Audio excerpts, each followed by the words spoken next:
আগের ব্লগে তোমাদের সাথে শেয়ার করেছি আমার দাদা আর বৌদি ভাইয়ের বাড়িতে কালী পুজোর ব্লগ।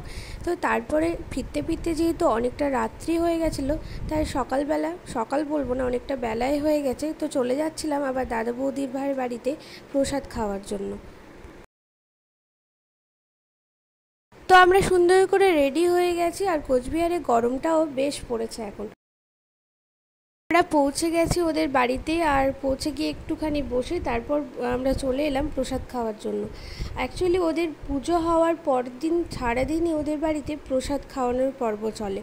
প্রথমে আমরা এসে দেখি এখানে মন্দিরে সবাই বসে এখানে গল্প করছে, আর অনেক লোকজন একে একে আসছে।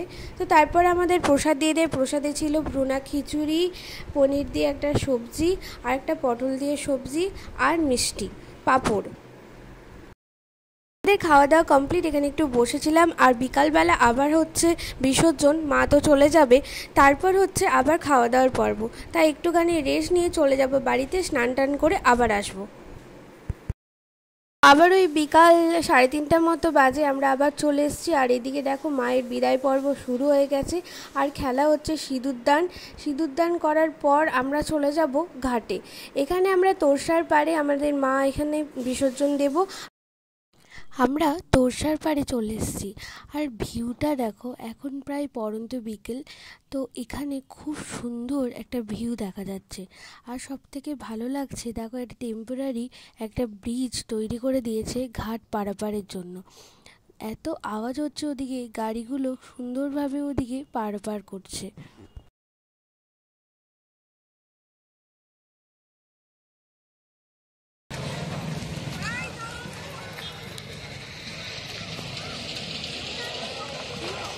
আসো আসো।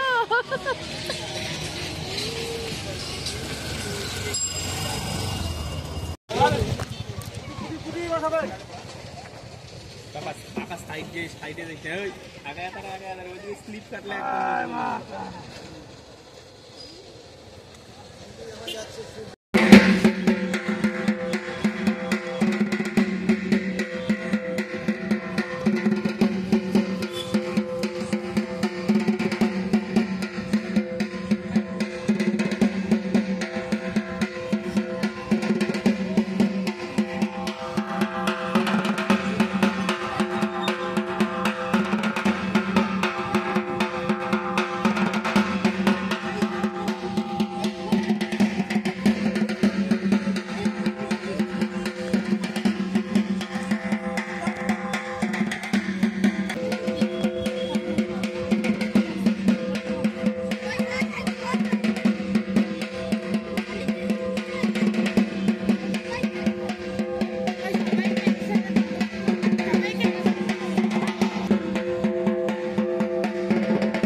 একদম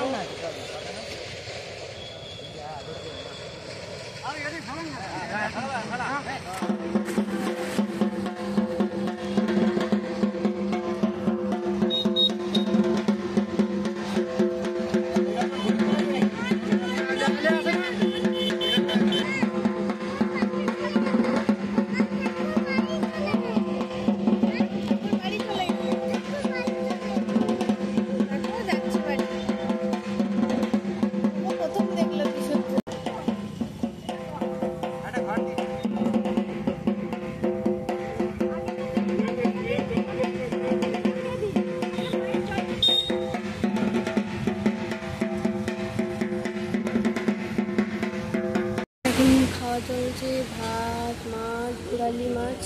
আর এটা কি ছিল, কিসের কি সবজি? হ্যাঁ, মুড়ি ঘন্ট।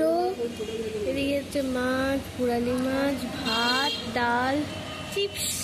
আর যে মিষ্টি, মিষ্টি বলো হাই।